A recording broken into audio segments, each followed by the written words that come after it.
Hello students, welcome to my channel curiosity education. आज हम लोग जो चैप्टर चालू करने जा रहे हैं वो है 12th क्लास मैथ्स का मैट्रिसेस। ओके, चलिए तो इसको देखते हैं क्या है ये।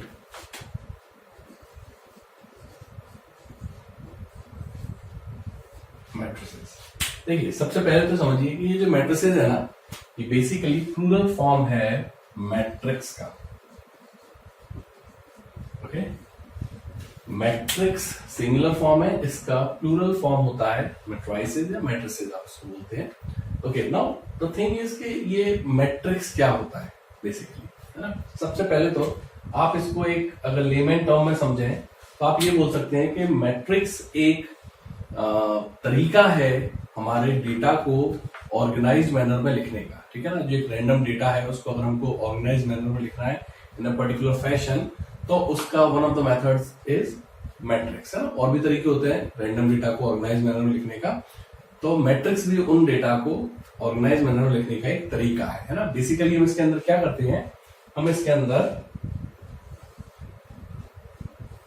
कुछ इस तरीके से डेटा को रखते हैं। इसका रिप्रेजेंटेशन है, इसको स्क्वायर ब्रैकेट में लिखते हैं मैट्रिक्स को, और इसके अंदर डेटा होता है। ओके, ये यहाँ पर डेटा इस तरीके से हम ऑर्गेनाइज मैनर में रखते हैं।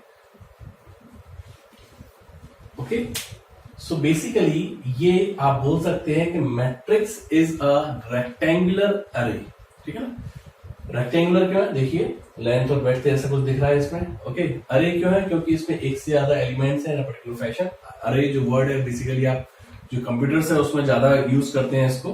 ठीक है ना, तो आप बोल सकते हैं कि matrix is nothing but just the rectangular अरे, ठीक है ना, ऑफ सेट डेटा या ऑर्डर्ड डेटा, है ना, जो आप पर्टिकुलर डेटा को उसको ऑर्गेनाइज मैनर में लिख रहे हैं। ओके, अब इसके अंदर जो टर्मिनोलॉजी है वो हम समझते हैं कि इसके अंदर हम कैसे कैसे डेटा को रखते हैं और मैट्रिक्स को कैसे रिप्रेजेंट करते हैं, ये सारी बातें समझते हैं। मैट्रिक्स का यूज हम आप देखेंगे कंप्यूटर्स में बहुत ज्यादा यूज होता है, आप फिजिक्स में भी बहुत जगह यूज करते हैं। ठीक है ना, बट एट हायर लेवल आप इस लेवल पर मैट्रिसेस को बहुत ज्यादा डिटेल में प्रैक्टिकली फील नहीं कर पाएंगे। ठीक है ना, जैसे जैसे आपको ग्रेजुएशन पोस्ट ग्रेजुएशन कोर्सेज करेंगे जब मैथमेटिक्स में, तब आपको मैट्रिसेस के फर्दर यूजेस समझ में आएंगे, प्रैक्टिकल एप्लीकेशन समझ में आएंगी। हालांकि इसमें भी बेसिक लेवल की प्रैक्टिकल एप्लीकेशंस हम लोग डिस्कस करेंगे कि मैट्रिसेस का हम कैसे यूज कर सकते हैं जो इक्वेशंस है उनको सॉल्व करने के लिए। बट सिर्फ इक्वेशंस तक वो सीमित नहीं है, उसके आगे भी आप उसको ले आ सकते हैं, बट हमारे सिलेबस में नहीं है तो will not be discussing that. ठीक है ना, सो दिस इज मैट्रिक्स। अब देखिए इसको अपन, इसकी जो टर्मिनोलॉजी है, जो इसके अंदर हम टर्म्स यूज करेंगे, हम उनको बारी बारी से समझते चलते हैं।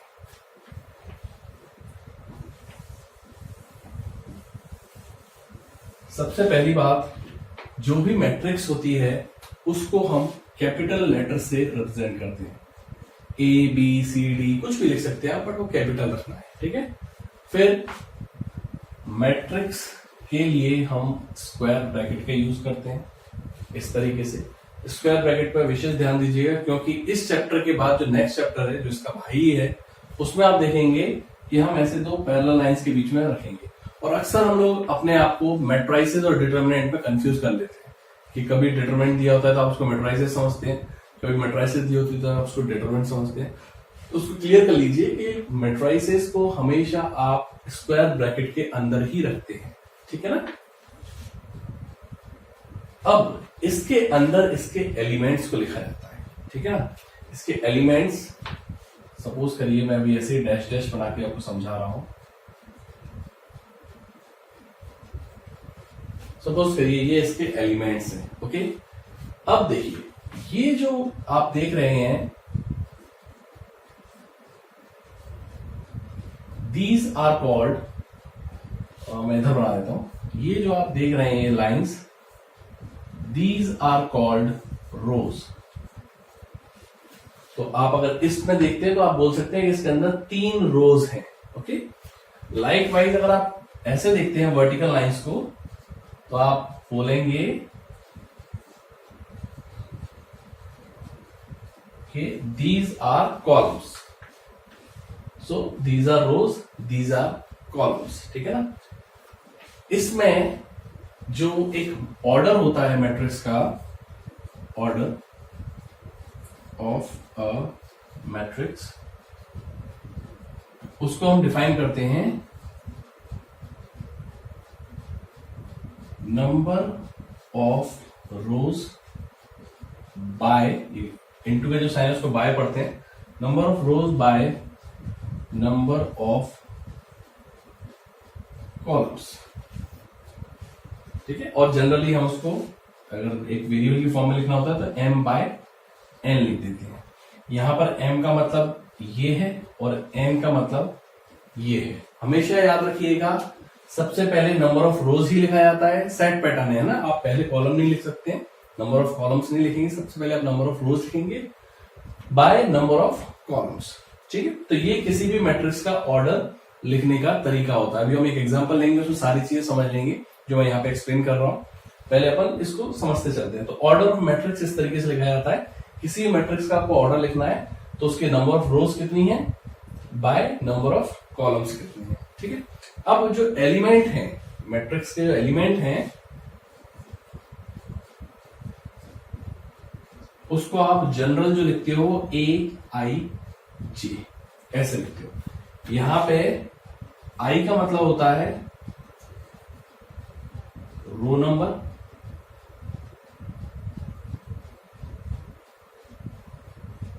और J का मतलब होता है कॉलम नंबर।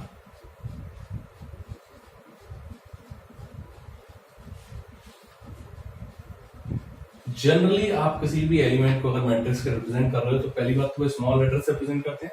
मैट्रिक्स को, कंप्लीट मैट्रिक्स को आप एक कैपिटल लेटर से रिप्रेजेंट करते हैं, पर उसके अंदर जो एलिमेंट्स है ना उनको आप स्मॉल लेटर से रिप्रेजेंट करते हैं। ठीक है, अब जैसे यहां पर देखिए, इस एलिमेंट को मैं क्या लिखूंगा, ये एलिमेंट AIJ की फॉर्म में लिखना है, तो यहाँ पे नंबर ऑफ रो कौन सी है, फर्स्ट रो चल रही है, आपको मालूम है ये मेरी फर्स्ट रो है, सेकंड रो है, थर्ड रो है, ऐसे ही ये मेरा फर्स्ट कॉलम है, सेकंड कॉलम है, थर्ड कॉलम है। ठीक है, तो ये जो एलिमेंट है ये किस तरीके से लिखा जाएगा, A यहां पे क्या आएगा 1, क्योंकि ये फर्स्ट रो का एलिमेंट है, और यहाँ पे कॉलम नंबर क्या आएगा, फर्स्ट कॉलम है, तो ये एलिमेंट बन गया A11, मतलब element of first row first column. ऐसे ये क्या हो जाएगा, एलिमेंट ऑफ, देखिए रो तो वही चल रही है फर्स्ट रो, पर कॉलम कौन सा आ गया, दूसरा, फिर A13। आगे भी लिख सकते हैं अगर आगे एलिमेंट है तो। अगर आप यहां पर आते हैं तो क्या लिखेंगे, अब कौन सी रो आ गई, सेकंड रो आ गई, तो पहले रो लिखी जाती है, तो कॉलम कौन सा चल रहा है, पहला A21, A22, A23, A31, A32, A33। इस तरीके से आप किसी भी मैट्रिक्स के एलिमेंट्स को डिफाइन कर सकते हैं। ठीक है, ऐसा कोई जरूरी नहीं है कि जितने नंबर ऑफ रोज हैं उतनी नंबर ही कॉलम होना चाहिए। ठीक है, अभी हम समझेंगे रोज और कॉलम्स अलग अलग भी हो सकते हैं। जैसे यहां पर तो 3 रोज और 3 कॉलम आ रहे हैं, है ना, but it is not mandatory at all कि आपके पास जितनी रोज है उतने ही कॉलम होना चाहिए।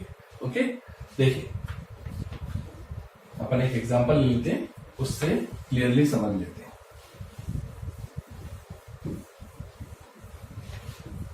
जैसे सपोज करिए मेरी एक मैट्रिक्स है, ए मैट्रिक्स ABCDEFGH।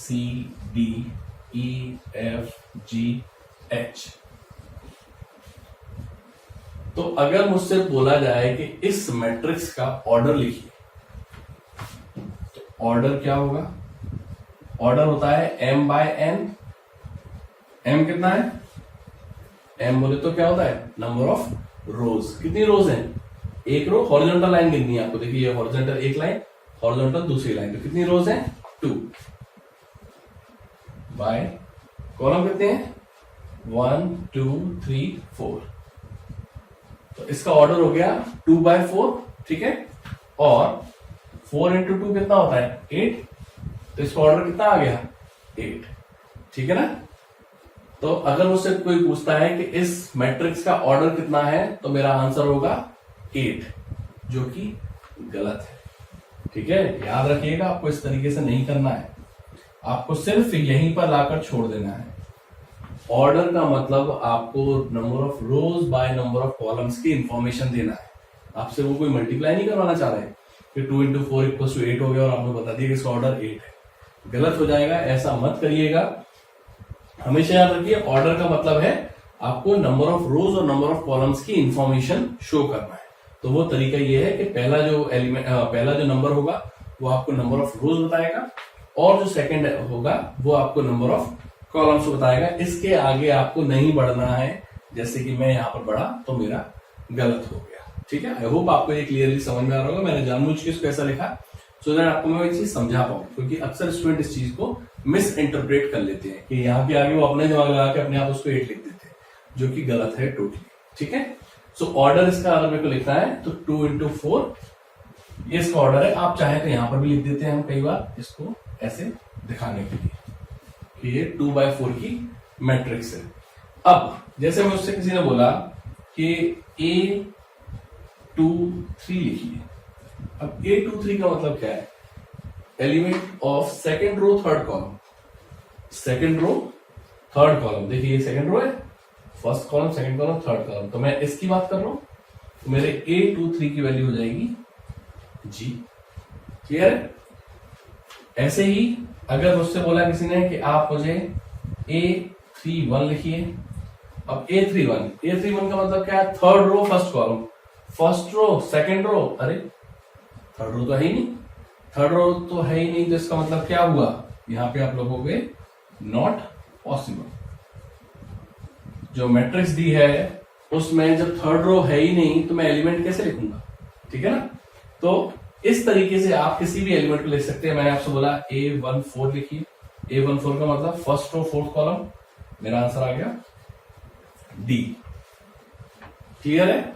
तो इस तरीके से हम मैट्रिक्स के एलिमेंट्स को लिख सकते हैं। इस तरीके से हम रीड करते हैं, ये A11 है, ये A12 है, ये A13 है, ये A14 है। पहला हमेशा याद रखिए रो बता रहा होता है, पीछे वाला जो नंबर है वो आपको कॉलम बता रहा होता है। A13 का मतलब क्या हुआ? First row third column. Likewise 21, 22, 23, 24 इस तरीके से हम कर देंगे।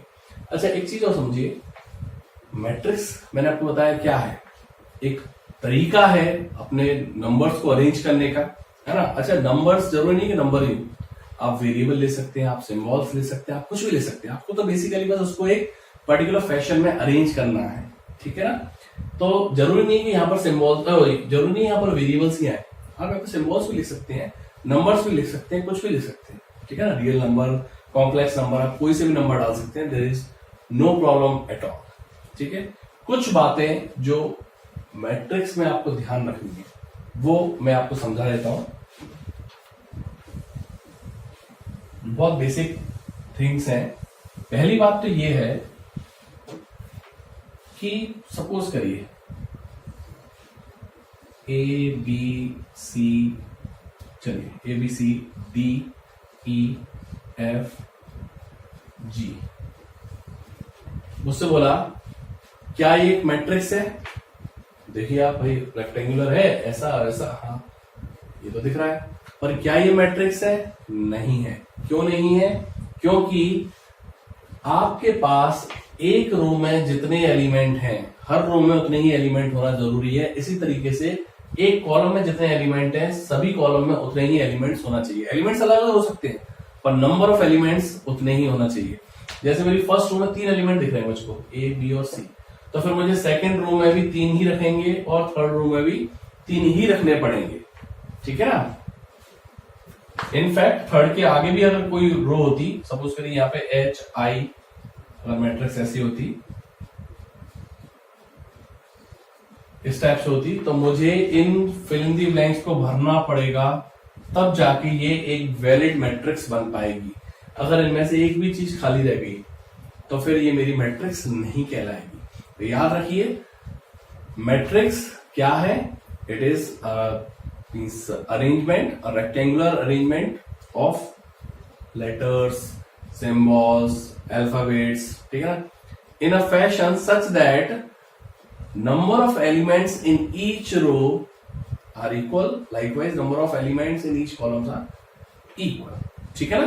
तो कॉलम और रो में एक में भी जितने एलिमेंट है सभी में उतने ही होने पड़ेंगे। ऐसी कॉलम में भी देखिए, कॉलम में 4 है तो यहां पर भी 4 होने पड़ेंगे, यहां पर भी 4 होने पड़ेंगे। रो में 3 है तो फिर सभी जगह 3 आने पड़ेंगे, तब जाके ये मेरी वैलिड मैट्रिक्स कहलाएगी। और मुझे इसका ऑर्डर लिखना है तो क्या होगा? कितनी रो है? 4 रो है, तो कितने कॉलम है? 3 कॉलम है। तो ये 4/3 की मेरी एक मैट्रिक्स बन गई, ठीक है ना। So this is the basic introduction of matrix, कि मैट्रिक्स क्या होती है, आप उसके एलिमेंट्स को कैसे रिप्रेजेंट करते हैं, मैट्रिक्स को कैसे रिप्रेजेंट करते हैं। अब चलिए एक छोटा सा एग्जांपल ले लेते हैं, उससे अपन इसको समझने की कोशिश करते हैं कि क्या। जैसे सपोज करिए मैंने आपको बोला कि एक मैट्रिक्स बनाइए, ठीक है ना, एक मैट्रिक्स बनाइए जिसका ऑर्डर हो 2/3 का, और उसका जो जनरल एलिमेंट है वो फॉर एग्जाम्पल i प्लस जे के होल स्क्वायर इस फॉर्मूले से दिया जाता है, ठीक है। तो मुझे एक ये सिंपल से मैंने क्वेश्चन एक लिया है, अभी अपन एनसीईआरटी के क्वेश्चंस को डिस्कस करेंगे। मैं एनसीईआरटी के सिलेक्टेड क्वेश्चंस आपके साथ में डिस्कस करूंगा जो मुझको लगता है कि थोड़े से ट्रिकी हैं या आपको आना जरूरी है। बाकी बहुत सारे क्वेश्चन स्ट्रेट फॉरवर्ड होते हैं एनसीईआरटी के, which I am not going to discuss. Still आपको अगर कोई क्वेश्चन ऐसा लगता है जो मैंने डिस्कस नहीं करा और आपको नहीं आ रहा है समझ में, तो आप कमेंट सेक्शन में पोस्ट कर सकते हैं, हम उसको बाद में समझ सकते हैं, कोई भी उसमें अगर प्रॉब्लम होती है। Otherwise to the best of my experience, मैं अपने एक्सपीरियंस से जो मुझे लगता है कि ये क्वेश्चन स्टूडेंट्स को आना जरूरी है, वो मैं अपने आप ही ले लूंगा, आपको टेंशन लेने की बिल्कुल भी जरूरत नहीं रहेगी, ठीक है ना। इसी प्रकार से हम लोग फिर आगे चल के जो जेई में क्वेश्चंस पूछे जाते हैं मैट्रिसेस पे, उस पर भी डिस्कशन करेंगे। धीरे धीरे ये ऑनगोइंग प्रोसेस है, ग्रेजुअली हम इस पे आगे बढ़ेंगे।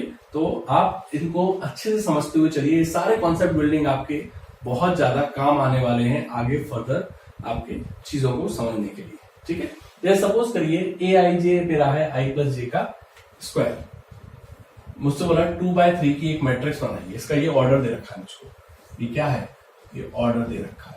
तो मैंने एक काम करा, मैंने पहले एक रफ स्केच बना लिया कि मुझे 2/3 की बनाना है, मतलब मेरे पास 2 रो होंगी, 3 कॉलम होंगे, समथिंग लाइक दिस, ऐसा 3 कॉलम ना, ऐसा ऐसा ऐसा ऐसा, ओके।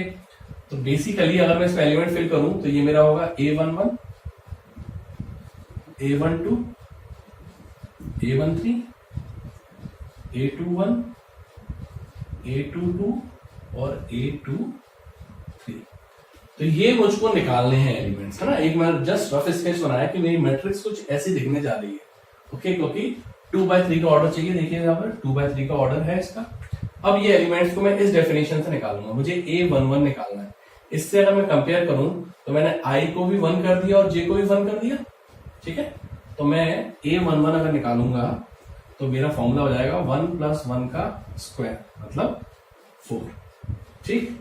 अब 1 2 करना है मुझे, 1 2 i और j, i की जगह 1 रखना है, j की जगह 2 रखना है, तो 1 + 2 का स्क्वायर, ये कितना हो गया, 9 हो गया।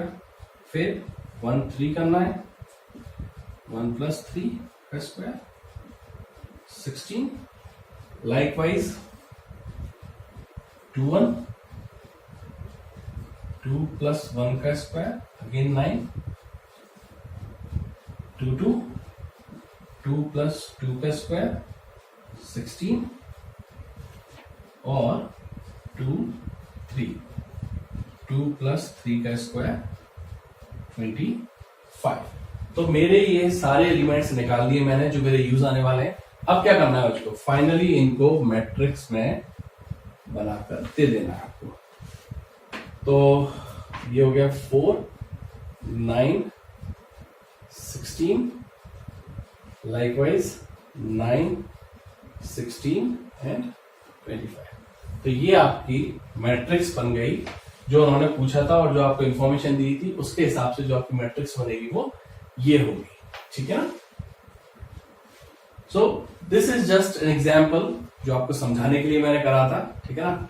अब नेक्स्ट वीडियो में हम एनसीईआरटी के क्वेश्चंस डिस्कस करेंगे, जिसमें जो फर्स्ट एक्सरसाइज है उसके मुझे जो सिलेक्टिव क्वेश्चंस लगते हैं जो आपके साथ डिस्कस करने हैं, हम उसके बारे में डिस्कशन करेंगे। आई होप आपको ये जो बेसिक इंट्रोडक्शन मैंने दिया है मैट्रिसेस का, ये क्लियर हुआ होगा। और अगर आपको कोई डाउट है तो आप कमेंट सेक्शन में पोस्ट करिए, हम वहां पर उसको जरूर रिजॉल्व करेंगे। एंड अगर आपको ये वीडियो अच्छा लगा then please like share and subscribe to our channel, press the bell icon to get the latest notifications. Thank you.